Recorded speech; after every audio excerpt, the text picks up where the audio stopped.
عورت کا شوہر کے بغیر سسرال میں رہنا. اگر شوہر کام کے لیے گھر سے دور ہو، بیوی سسرال میں شوہر کے بغیر رہتی ہو، پردے کا کوئی لحاظ نہیں ہے، اس صورت میں بیوی کے لیے کیا حکم ہے؟ شوہر کے ساتھ رہے یا سسرال میں؟ اگر شوہر ساتھ نہیں رکھتا بلکہ اپنے گھر والوں کے ساتھ رہنے پر مجبور کرے تو بیوی کیا کرے؟ طارق صاحب اسلام آباد سے. دیکھیں، شوہر اگر جاب کے لیے گیا ہے 8 مہینے 1 سال بعد گھر آتا ہے، تو اصل مسئلہ تو یہ ہے کہ جہاں شوہر رہے گا بیوی وہیں رہے گی. شوہر کو چاہیے کہیں بھی گیا ہے اتنے لمبے سفر کے لیے تو بیوی کو ساتھ لے کے جائے. اس پر میں کئی بار دلائل دے چکا ہوں، قرآن سے بھی حدیث سے بھی، ان دلائل کو میں ریپیٹ نہیں کروں گا. اس میں شوہر کو بھی فائدہ ہے، بیوی کا بھی فائدہ ہے. گناہ سے دونوں بچیں گے، فتنے کا اندیشہ کم ہوگا. اتنے عرصے اس دور میں بیوی سے دور رہنے میں انسان میں خطرہ ہوتا ہے کہ گناہ میں مبتلا نہ ہو جائے. اور پھر بیوی کے ساتھ ایک نوعیت کی ظلم اور زیادتی بھی ہے کہ آپ 8-9 مہینے اس کو چھوڑ کے چلے جاتے ہیں، تو یہ ایک یعنی اس کی بیچاری کی بھی تو جوانی ساری برباد ہو جاتی ہے، پوری شوہر کے بغیر جوانی گزرتی ہے. تو اس لیے اصل حکم تو یہی ہے، شوہر جہاں رہے گا بیوی اس کے ساتھ رہے گی. لیکن بعض غریب لوگ ہوتے ہیں، ان کے پاس وسائل نہیں ہوتے، سعودی عرب میں مزدوری کی جاب کر رہا ہے، وہ بیوی کو ساتھ رکھ نہیں سکتا. اگر رکھے گا تو خرچے اتنے بڑھ جائیں گے کہ وہ کمائے گا کیا پھر. بعض لوگ مجبور ہوتے ہیں، دبئی میں رہ رہے ہیں، کہہ رہے ہیں فلیٹوں کا کرایہ اتنا ہے، بیوی کو یہاں رکھا تو بھائی ہم بچے گا ہی کچھ نہیں ہمارے لیے. تو ایسی شدید مجبوری میں پھر میاں بیوی کمپرومائز کر سکتے ہیں، بھائی میں مجبور ہوں، کمانے کے لیے جا رہا ہوں، تمہیں بھی پتہ ہے میں اگر یہاں رہوں گا تو تمہیں ہی کھانے کے لالے پڑیں گے، تم ہی مجھے تنگ کرو گی پھر. تو ایسی صورت میں پھر بیوی سسرال میں رہے یا میکے میں رہے. تو اصول تو یہ ہے کہ جہاں شوہر چاہتا ہے وہاں رہے. اصولی بات تو یہ ہے، کیونکہ جب رخصت ہو کے آ گئی ہے وہ سسرال کی امانت ہے نا. ہر آدمی چاہتا ہے کہ بھئی میری بیوی میرے والدین کے ساتھ رہے، یہی ہمارا کلچر ہے، اور شریعت میں اس کے ناجائز ہونے کی کوئی دلیل بھی نہیں ہے. اور میاں بیوی کے بہت سے معاملات عرف متعین کرتا ہے. تو ہمارے عرف میں یہی ہوتا ہے کہ بیوی پھر سسرال میں رہتی ہے، رخصت ہو کے آ گئی ہے وہ. تو اس میں اصل حکم تو یہی ہے کہ شوہر جہاں چاہ رہا ہے وہاں رہے. اگر شوہر چاہ رہا ہے کہ میرے ماں باپ کے ساتھ رہو تو پھر عورت کو جائز چیزوں میں شوہر کی اطاعت اس پر لازم ہے، اس کو چاہیے کہ وہ شوہر کے وہاں رہے جہاں اس کے ماں باپ ہیں. لیکن اگر واقعی سسرال میں اس پر ظلم ہو رہا ہے، بہت زیادہ بے پردگی ہو رہی ہے احتیاط کے باوجود، یا خدا نخواستہ جوان دیور ہیں، خطرہ ہے خدا نخواستہ. عام طور پہ ہمارے معاشرے میں ایسا خطرہ ہوتا نہیں ہے، خیر الحمدللہ غالب ہے، لیکن بعض دفعہ خطرہ بھی ہوتا ہے. دیور جوان ہے، خطرہ ہے، جوائنٹ فیملی ہے، تو پھر عورت سسرال میں نہیں رہے گی، پھر وہ شوہر کی غیر موجودگی میں اپنے والدین کے گھر رہے گی. پھر ایسی صورت میں شوہر کو بھی چاہیے کہ وہ بیوی کو فورس نہ کرے، اپنے دیوروں کے ساتھ رہنے پر مجبور نہ کرے. اس میں فتنے کا اندیشہ بہت زیادہ ہے. نبی صلی اللہ علیہ وسلم نے فرمایا الحم وہ موت، یعنی موت کی طرح دیور کو قرار دیا گیا ہے احتیاط کے معاملے میں. تو میں دیوروں پہ بدگمانی نہیں کر رہا کہ بہت سے دیور بھی بیان سن رہے ہوتے ہیں، وہ کہتے ہیں یار ہمیں یہ بنا کے پیش کر دیا، ہم تو بہت اچھے ہیں. آپ کے علاوہ کی بات کر رہا ہوں، جو میرا اس وقت چینل دیکھ رہے ہیں ان کے علاوہ کی بات کر رہا ہوں. لیکن بہرحال احتیاط ضروری ہے. شوہر دور ہو، جوان بھابھی ہو گھر میں اور دیور بھی ہوں، تو الحمدللہ ہمارے معاشرے میں خیر غالب ہے. لیکن کہیں بھی فتنے کا اندیشہ ہوگا تو وہاں پر پھر عورت اپنے والدین کے ساتھ رہے گی. 12 سال کی بچی چھوٹی لگتی ہو تو پردے کا حکم. میری بچی 12 سال کی ہے، بالغ ہو گئی ہے لیکن صحت مند نہیں ہے، کیا اس پہ پردہ فرض ہوگا؟ عبداللہ صاحب انڈیا سے. لیکن جب بالغ ہو گئی ہے تو پردہ بہرحال فرض ہے اس کے اوپر. ہاں بعض بچیاں بالغ نہیں ہوتی لیکن ان کی صحت ایسی ہوتی ہے کہ ان میں اٹریکشن پیدا ہو چکی ہوتی ہے، تو ان پر تو بالغ ہونے سے پہلے ہی پردہ فرض ہو جاتا ہے. تو آپ کی بچی چونکہ بالغ ہو چکی ہے تو اس پہ پردہ فرض ہے.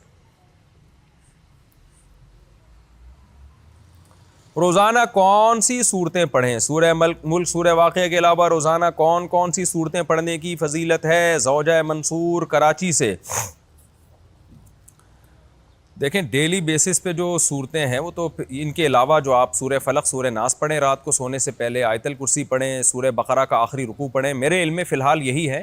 اگر کوئی اور حدیث میری نظر سے گزری تو میں انشاءاللہ آپ کو بتا دوں گا. فی الحال میرے ذہن میں یہی ہے کہ آیت الکرسی روزانہ پڑھنے کی ترغیب ہے، سورہ فلق، سورہ ناس روزانہ پڑھنے کی ترغیب ہے، رات کو سونے سے پہلے سورہ بقرہ کا آخری رکوع پڑھنے کی ترغیب ہے.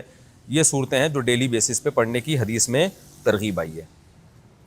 رات کو کنگھی کرنا کیسا ہے؟ رات کو کنگھی کرنا کیسا ہے مدثر رحیم؟ اگر بال خراب ہیں تو رات کو کنگھی کریں، کوئی ممانعت نہیں ہے. دن میں بھی کنگھی کر سکتے ہیں، رات میں بھی کنگھی کر سکتے ہیں. کنگھی کے لیے کوئی خاص ٹائم شریعت نے نہیں رکھا۔ حیض اور استحاضہ میں فرق کیسے کریں؟ ایک خاتون کی بچہ دانی میں ایک بہت بڑی رسولی ہے جس کی وجہ سے مسلسل خون جاری رہتا ہے۔ یہ کیفیت بچے کی پیدائش کے بعد ہوئی ہے۔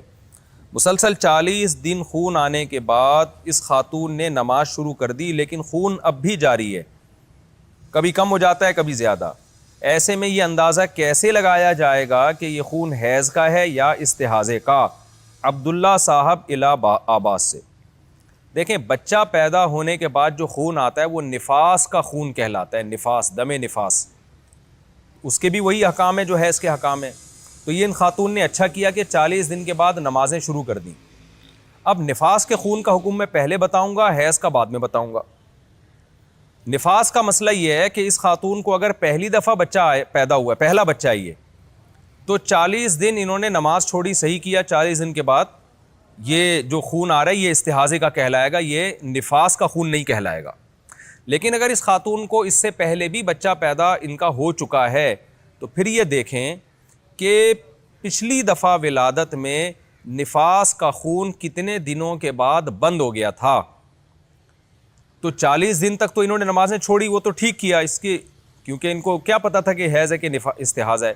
لیکن جب 40 دنوں کے بعد نماز شروع کریں گی اور خون 40 دن کے بعد بھی کنٹینیو ہے، تو پھر یہ سمجھا جائے گا کہ پچھلی دفعہ بچے کی ولادت میں جتنے دن نفاس بند ہو گیا تھا تو اتنے دن نفاس کے سمجھے جائیں گے، اس کے بعد والے دن پاکی کے سمجھے جائیں گے۔ لہذا یہ خاتون پہلے بچے کی ولادت میں اگر 25 دن کے بعد خون بند ہوا تھا فار ایگزامپل، تو اب انہوں نے 40 دن کے بعد جب نماز شروع کی ہے تو سمجھا جائے گا کہ 25 دن ان کے نفاس کے تھے، اس کے بعد جو ہے وہ استحاضہ کے ہیں، لہذا 25 دن کے بعد جو نمازیں چھوڑی ہیں وہ ان کو قضا کرنی پڑیں گی۔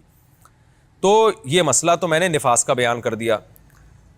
اور حیض کا مسئلہ یہ ہے کہ جب انہوں نے 40 دن کے بعد نمازیں شروع کر دی ہیں تو مہینے کی کنٹینیو ان کو بلیڈنگ ہو رہی ہے نا پورا مہینہ، تو پھر یہ دیکھیں گی بچے کی ولادت بلکہ حمل سے پہلے جو ان کو حیض آیا کرتا تھا نا، جن اسلامی تاریخوں میں، اسلامی مہینے کے جن تاریخوں میں حیض آیا کرتا تھا، ان تاریخوں میں یہ نمازیں چھوڑ دیں اور جیسے ہی وہ تاریخیں گزریں نمازیں شروع کر دیں۔ تو یہ حکم ہوتا ہے اس عورت کا جس کو کنٹینیو بلڈ آتا ہے، تو بس وہ ان دنوں میں جن دنوں میں اس کو حیض آتا رہا ہے وہ حیض کے دن سمجھے جائیں گے، اور جن دنوں میں حیض نہیں آتا رہا وہ استحاضہ کے دن سمجھے جائیں گے۔ مرد کے لیے گھر میں نماز پڑھنا کیسا ہے؟ گھر میں نماز پڑھنے کا کیا حکم ہے؟ میرا ایک دوست ہے، وہ مسجد میں نماز نہیں پڑھتا، گھر میں ہی پڑھتا ہے، کہتا ہے کہ قبول اللہ نے کرنی ہے، شبیر شاہ سعودی عرب سے، اللہ نے تو قبول کرنی ہے تو نماز تو ہو جائے گی، گھر میں بھی پڑھنے سے ہو جائے گی، لیکن گناہ ملے گا جماعت چھوڑنے کا۔ اور مسجد اگر محلے میں موجود ہے تو آپ کے دوست پر لازم ہے کہ وہ مسجد میں جا کے نماز پڑھے۔ نبی صلی اللہ علیہ وسلم کی صحیح حدیث ہے، آپ نے فرمایا کہ اگر مجھے گھروں میں عورتوں بچوں کا خوف نہ ہوتا نا، تو جو لوگ مسجد میں حاضری نہیں دیتے، گھروں میں نماز پڑھتے ہیں، میں ان کے گھروں کو آگ لگانے کا حکم دے دیتا، لیکن ان کے گھر میں بچوں اور عورتوں کی وجہ سے میں ان کے گھروں کو آگ نہیں لگاتا۔ اتنی شدید وعید ہے مسجد کی جماعت چھوڑنے کی، اور 27 گنا زیادہ ثواب ہے مسجد کے اندر نماز پڑھنے کا۔ تختی والی کرسی پر نماز پڑھنا، اگر کوئی شخص بیمار ہے، رکوع اور سجدہ نہیں کر سکتا، وہ ایسی کرسی استعمال کرتا ہے جس پر سجدہ کرنے کے لیے تختی نما جگہ بنی ہوتی ہے، کیا اس کے لیے یہ کرسی استعمال کرنا صحیح ہے؟ اگر نہیں تو پھر وہ نماز کس طرح ادا کرے گا؟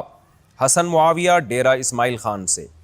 جی اگر وہ کرسی پہ بیٹھ کے نماز پڑھتا ہے تو آگے اگر تختی بنی ہوئی ہے تو بھی ٹھیک ہے، نہیں بنی ہوئی ہے تو بھی ٹھیک ہے، اس سے رکوع اور سجدے کا کوئی تعلق نہیں ہے، کیونکہ جب آپ کرسی پہ بیٹھ کے نماز پڑھتے ہیں تو اشاروں سے نماز ہوتی ہے، اشارے میں رکوع میں تھوڑا کم جھکنا ہے، سجدے میں تھوڑا زیادہ جھکنا ہے، بس۔ تو تختی پہ سجدہ کرنا ضروری نہیں ہے، کر لیا تو بھی ٹھیک ہے، لیکن بس رکوع میں کم، سجدے میں زیادہ، اتنا کافی ہے، تختی کے تکلف کی ضرورت نہیں ہے۔